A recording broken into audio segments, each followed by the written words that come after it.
You're listening to Community Forum on KCCC 930 AM, sponsored by Eddy County, honoring God, country, and family, thriving with industry since 1889. Thank you for listening to Community Forum. My name's Johnny Chandler. I'm the owner of KCCC 930 AM and the host of Community Forum. And with me today is some real world-class performers, as well as Danny Fletcher with the city of Carlsbad. And we are starting this conversation over the course of this week, this Tuesday, and then Thursday. We are going to be showing off and telling everybody how great Carlsbad 4th of July celebration is. It's great every year. It's the best one in the country, as we know. So I have Danny Fletcher with the city of Carlsbad. I have Michael O'Connor, world-class Elvis tribute artist, as well as Patsy After Midnight, who is also a tribute artist. They are married, and they do tribute art. They do performances together, right, Danny? Oh, yeah. All right. Sure do.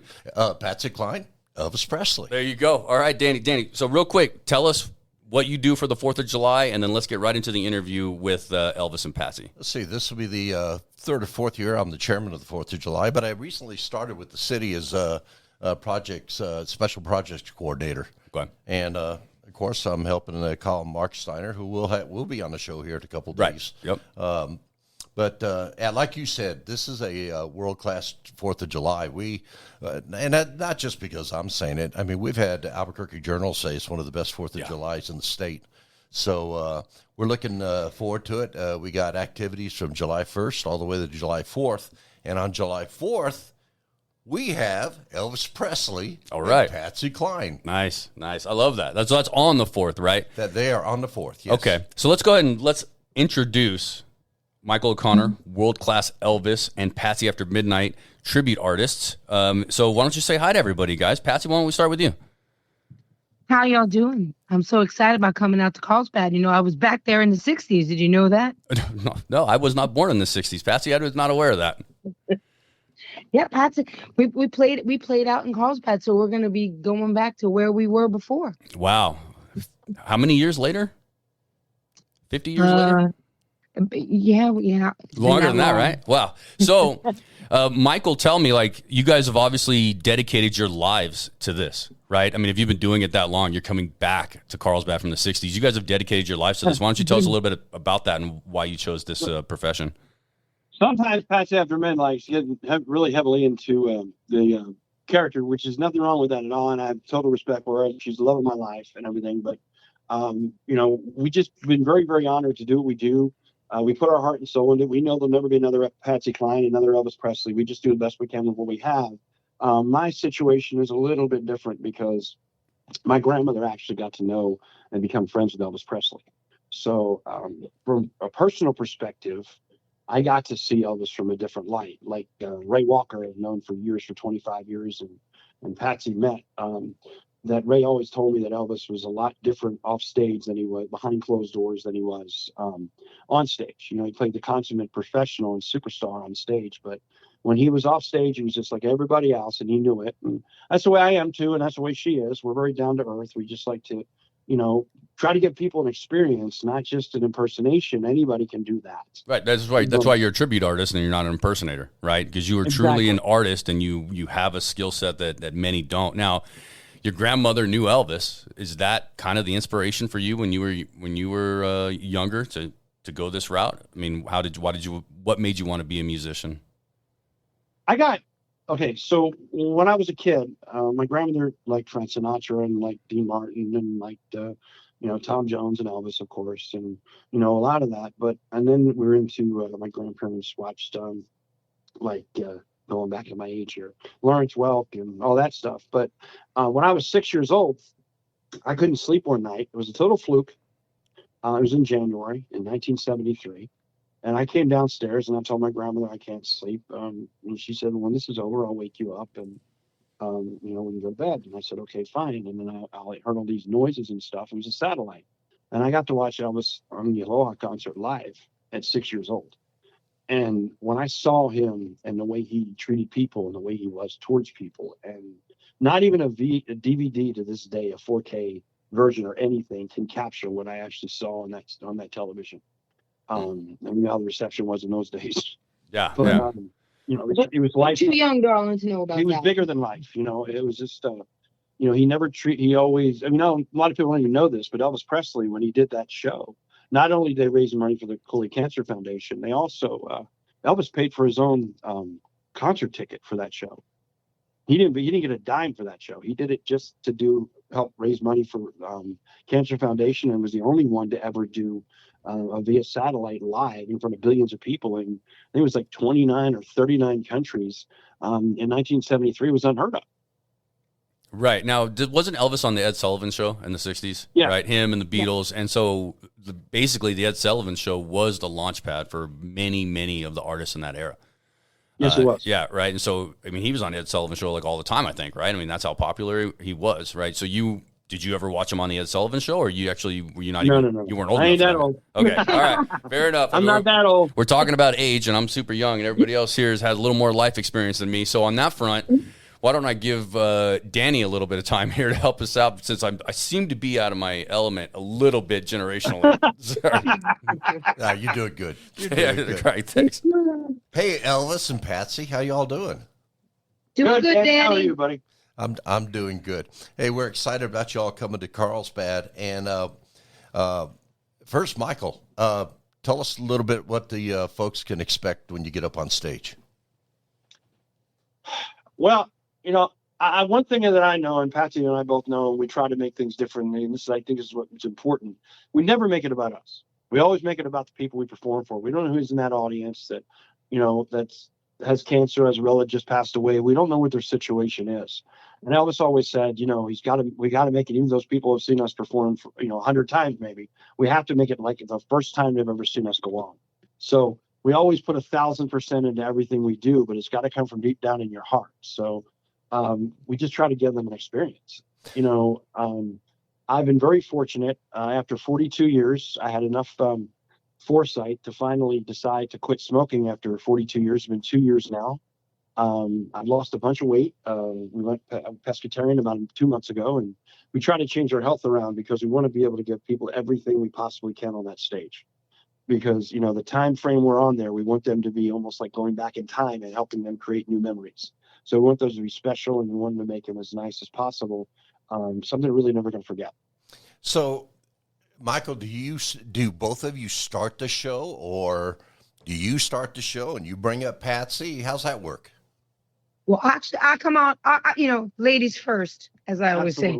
So I come on first, and I'll bring my tribute, and I'll do my tribute. And what I really try to do is just capture Patsy, because Patsy only had a very short career. She is not like the fabric, the Elvis Presley. He is woven into the fabric of America, and Patsy's not. Sometimes she's forgotten, and that's why I do my tribute, to make sure she's not. Because really, when you speak to a lot of women singers, and I'm talking from anyone from Tina Turner to Lady Gaga, they all talked about Patsy Cline and wanting to, her voice was so magical, and she was only here for a brief 8 years.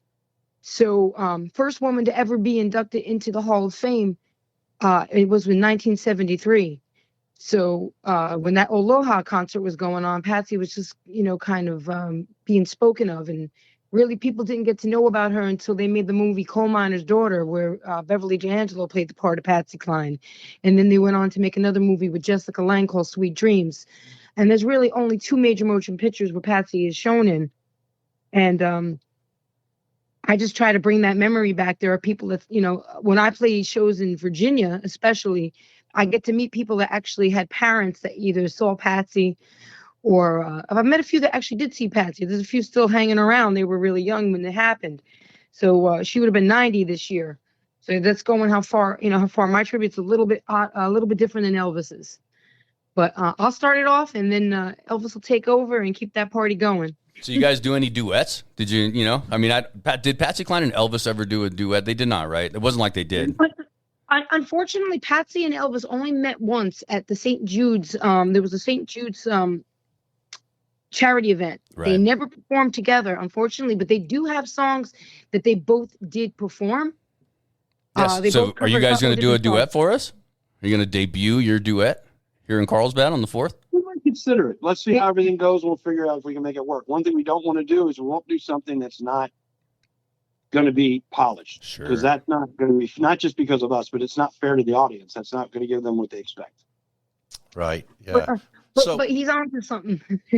Oh, I know. We've talked about it before. That's a show that we've been working on the sidelines. So as a matter of fact, we're actually working on something very unique. You know, you guys can have that idea. I give you that one for free. All right. that one's on me, guys. That'd be fun. Well, you know what? It's funny. I'll tell you something that's really interesting. There's 85,000 guys in the world that do Elvis Presley. Last year, okay, we decided that we're going to go on tour, and she said to me that you're crazy. That's not going to happen. And I said, you know what? Watch me. So we ended up traveling all over the country. We did 41 shows, 17 states, 35,000 miles in our vehicle. We traveled all over the place. And I actually got ElvisTributeTour.com, and she was surprised it was available. I said, everything happens the way it's supposed to. Yeah, that's pretty amazing that actual website would still be available. Very interesting tie-in with Patsy and Elvis that is very crazy, though. No pun intended. So my birthday is tomorrow, the 20th of June. Well, happy birthday. Yeah, happy birthday. So just real quick, Michael, this is a pre-recorded segment, right? So we're recording this on the 19th. Your birthday's on the 20th, and you're listening to this now on the 27th of June, everybody. So just FYI, it's pre-recorded, so a happy early birthday for us now, and then when everybody hears this, they'll get to wish you a belated birthday at the 4th of July celebration, all right? Cool.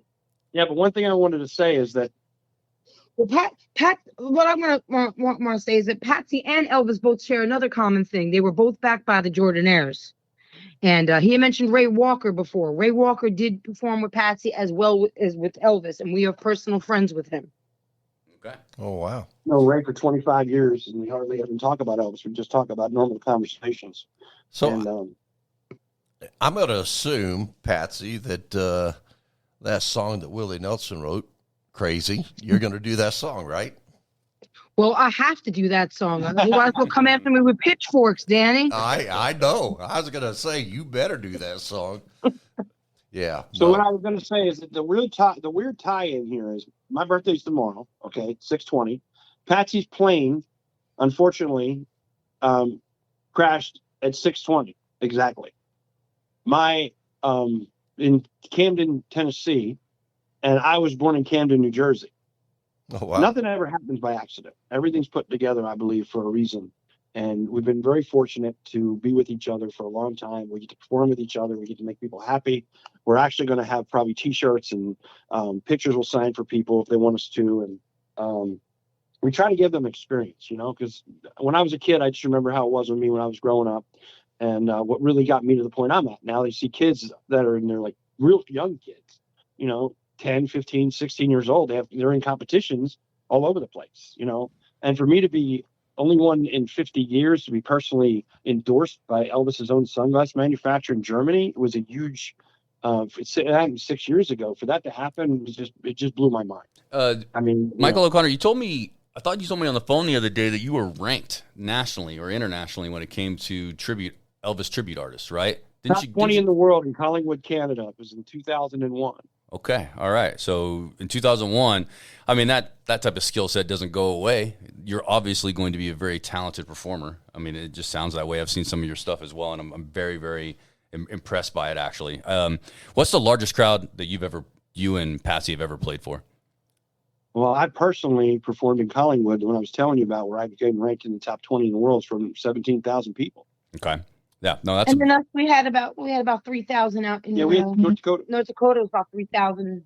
Last year on August 16th, we were in North Dakota. We performed in front of 3,000 people in the Concert in the Park series. Danny, what's our numbers look like? All the other bands out there. Yeah, what do our numbers look like? Because it's hard to gauge how many people show up to the event because you can come and go whenever you want, right? Yeah, and the park itself, the Riverside Park, is about 5 miles long. Yeah, and it's just packed. It's packed. There'll be over 100,000 people. Yeah, and they'll be at the bandshell. Is that where all this? They're at the bandshell, which is a great spot too, because it's got a lot of room and it's open and it's right next to the river.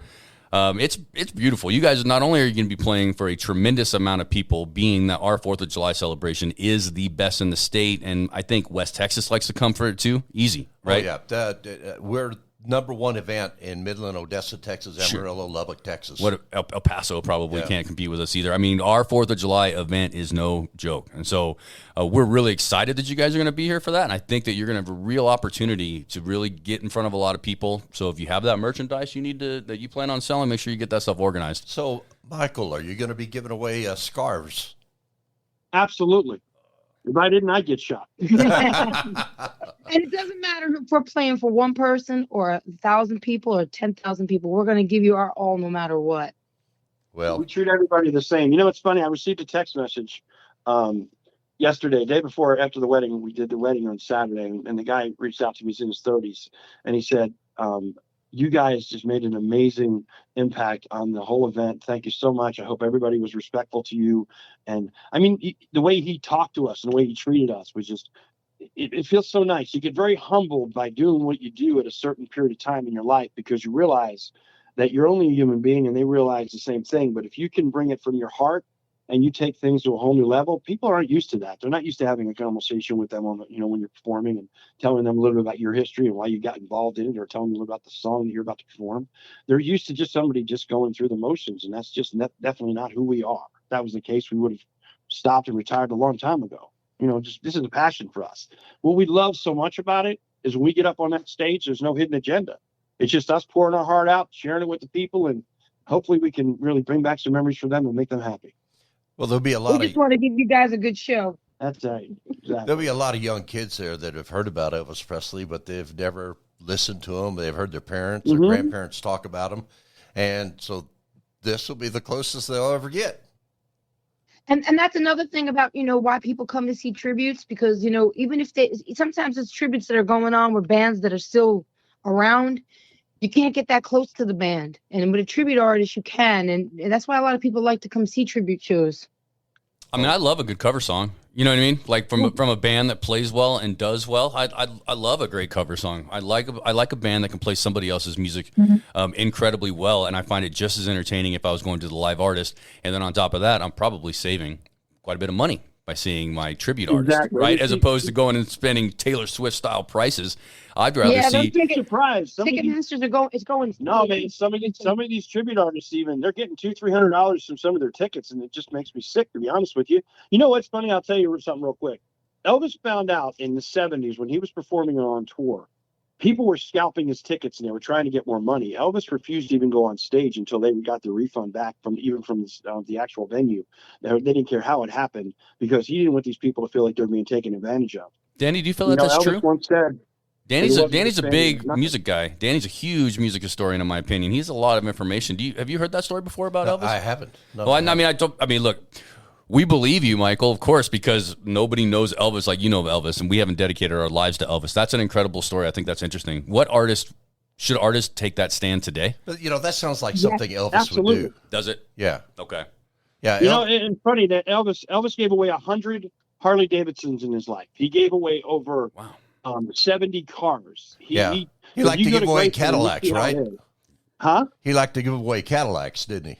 Well, yeah, but you know what? He knew if it wasn't for him, like he said one time he got interviewed and he goes, Elvis, you know, how important are your fans? He actually said, you know what, if somebody came up to me and asked for the shirt off my back, I'd give it to him, because if it wasn't for them, I wouldn't have that shirt in the first place. Yeah, and that's how we are. And Patsy was the same way. Patsy used to stay on stage. If it wasn't for you, I wouldn't be wearing these clothes. She knew her fans were her bread and butter, and she sat down and went and had coffee and cake with people that were her fans. There's actually a whole book of letters of her writing to fans. So she also treated them that way. And I'm sure we would have seen more of that lavishness, her lavishing gifts and doting on fans, had she gone on to greater heights. Yeah, Danny. So I want to ask Danny a question. I want to know if you guys know this as well, but I'm going to ask it of Danny, because Danny should know the answer to this question, being locally, okay?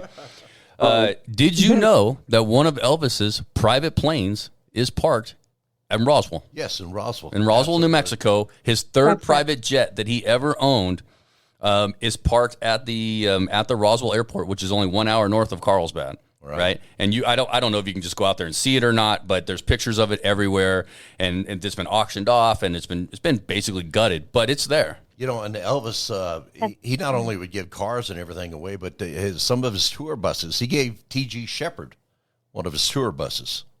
I want to meet a modern day Elvis. I want somebody to give me a tour bus.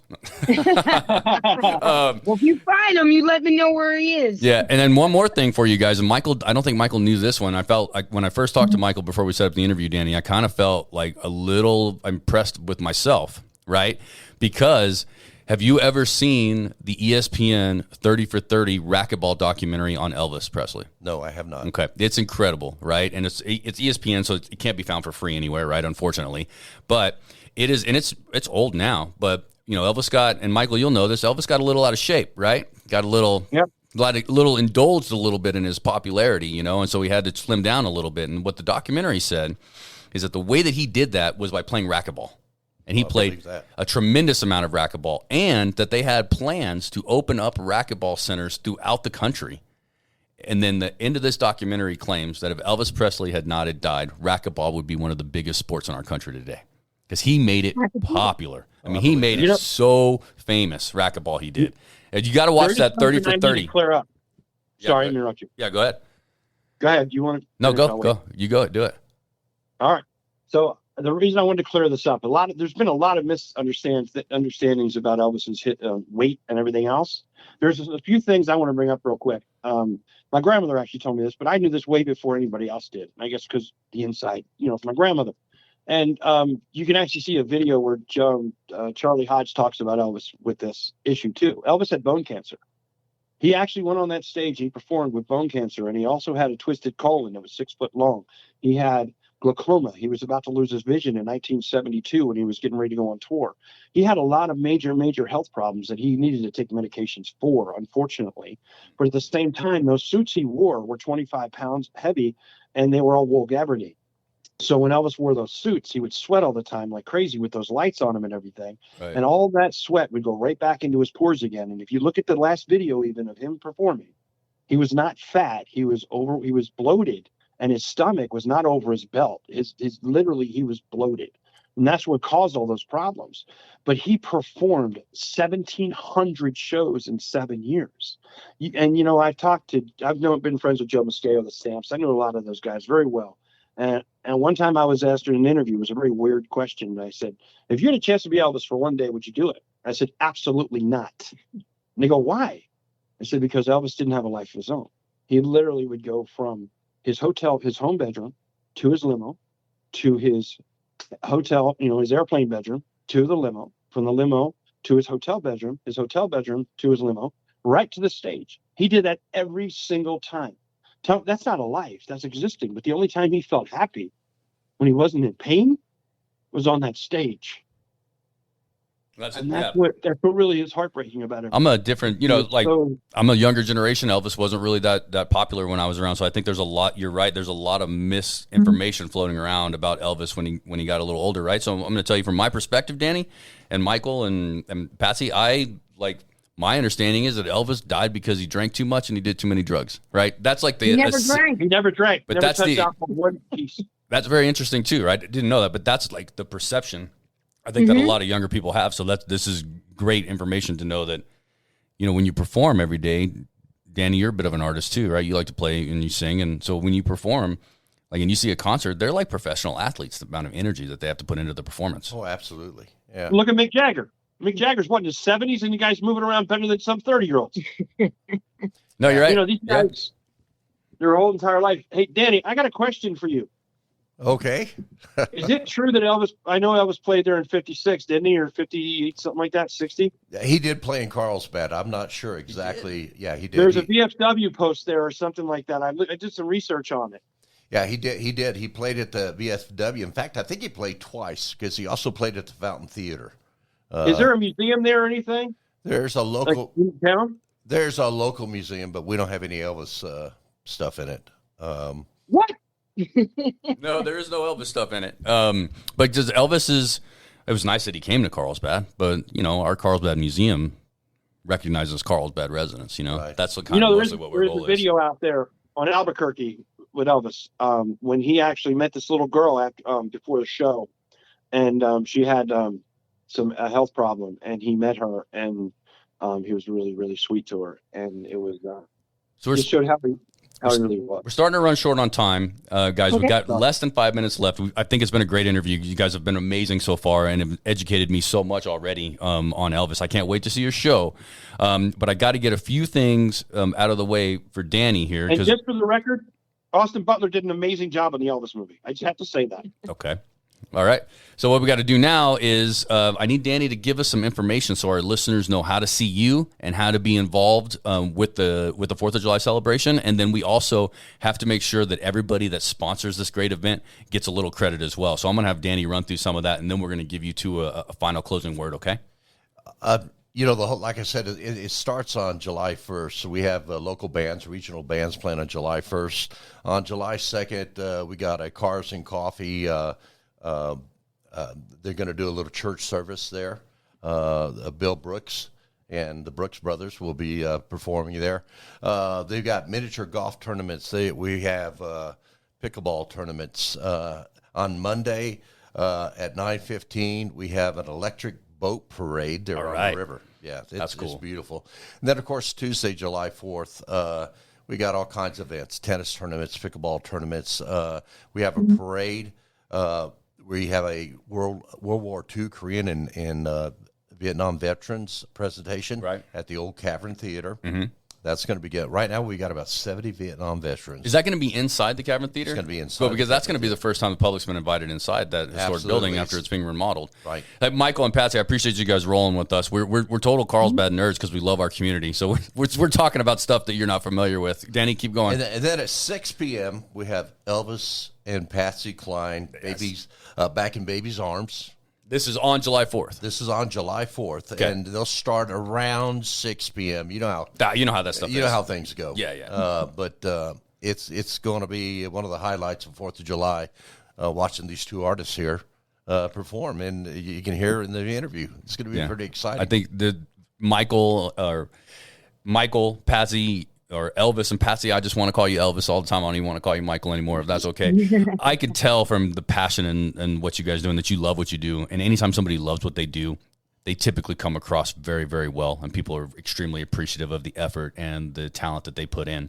Why don't you guys sum up for us what it means for the career that you've chosen, as well as what's it mean to be invited back to Carlsbad to perform for all of us? I think we should have Michael do a little tidbit of an Elvis song. I'll give us an extra 30 seconds if Michael's willing to do that or so. Michael, you want to sing a little bit for us? Sure, why not? All right, whenever you're ready.